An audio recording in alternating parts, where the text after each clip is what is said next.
Lo pernah dengar kalimat leaders are born, not made? Menurut gue itu omong-omong bullshit sih. Karena kalau bener pemimpin itu lahir gitu aja, berarti kita semua nggak punya kesempatan untuk belajar leader yang bener dong. Padahal faktanya dunia penuh sama pemimpin yang hebat, yang dulunya mereka juga nggak apa-apa, baik sama kayak kita. So guys, hari ini kita bakal bahas kenapa pemimpin hebat itu bukan dilahirkan, tapi dibentuk. Dan kabar baiknya, lo juga bisa ngebentuk diri lo jadi seorang pemimpin. So let's dive in.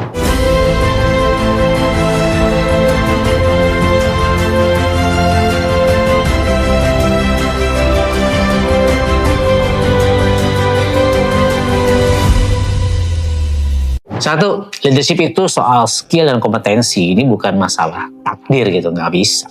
Menurut penelitian dari Center for Creative Leadership, lebih dari 70% kemampuan leadership terbentuk dari pengalaman hidup dan latihan, bukan faktor genetik. Jadi kalau lo mikir, gue nggak berbakat jadi leader, itu cuma alasan doang, excuse aja itu bro. Dua, pengalaman pahit bikin otot kepemimpinan lo terbentuk. Banyak pemimpin bisa lahir justru dari kesulitan. Nelson Mandela pernah dengar dong, 27 tahun di penjara guys. Tapi dari situ dia belajar sabar, negosiasi, dan akhirnya jadi simbol perdamaian. Jadi jangan remehkan jatuh bangun lo, karena itu proses kebentuk kepemimpinan lo, leadership lo. Tiga, lingkungan positif sama dengan mesin pembentuk pemimpin. Lo pernah lihat nggak kenapa di satu komunitas banyak leader yang muncul?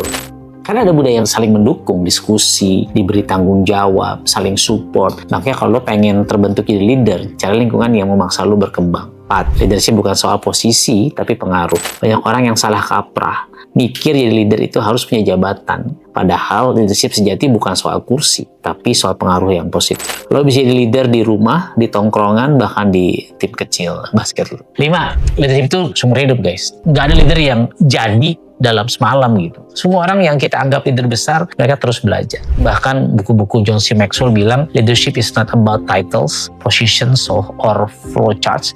It is about one life influencing others gitu. Itu tentang berpengaruh untuk orang lain. Gue inget banget, waktu awal gue ngasuh santri di Pondok Si.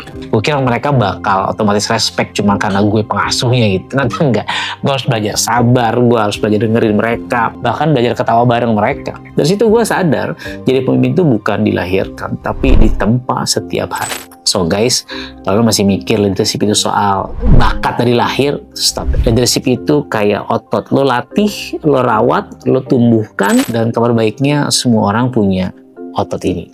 So, gue pengen tahu pengalaman apa sih yang paling banyak kebentuk di lo hari ini. Terus di kolom komentar, karena siapa tahu cerita lo bisa jadi inspirasi buat orang lain juga. Dan jangan lupa subscribe biar kita bisa terus belajar leadership bareng gue. Oke? Sama-sama belajar sih. So, gue Andika. Until next time, stay amazing.